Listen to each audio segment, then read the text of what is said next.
C'est un événement culturel qui a tenu toutes ses promesses, organisé par le ministère de la Culture et Arts sous le haut patronage du président de la République. La journée culturelle dédiée à la promotion de la lecture a réuni les élèves de plusieurs écoles de Kinshasa autour du thème « La jeunesse et le livre, un duo gagnant ». Avec une immense joie et une profonde émotion que je prends la parole ce jour à l'occasion de cette journée culturelle consacrée à la lecture autour d'un thème aussi inspirant que porteur d'espérance.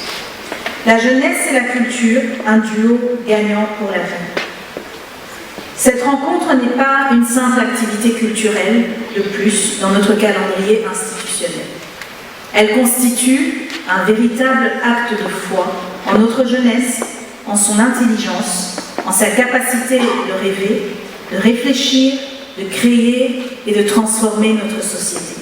Élèves et passionnés de la lecture ont tous été impressionnés par les chefs-d'œuvre littéraires congolais. Nous sommes là pour dire que la culture existe dans notre pays. Nous sommes là pour affirmer haut et fort que la culture de la lecture existe encore et toujours dans notre pays. Et nous faisons cette grande fête avec la plupart des écoles de Kinshasa qui ont été invitées à fêter avec nous.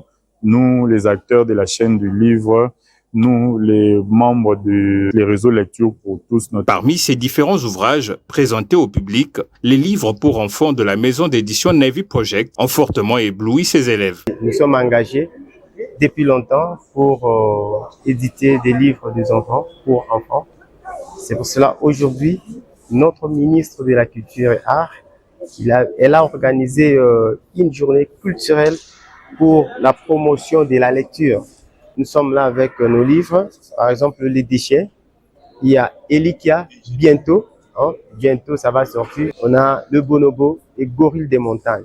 Les Déchets, à la rencontre de Bonobo, Elikia Idri, Gorille de montagne, sont tous des ouvrages de la maison d'édition Navy Project qui attirent depuis un moment les jeunes Congolais, prouvant ainsi la détermination de l'écrivaine Julie Ilondo à contribuer à l'épanouissement juvénile grâce à la lecture.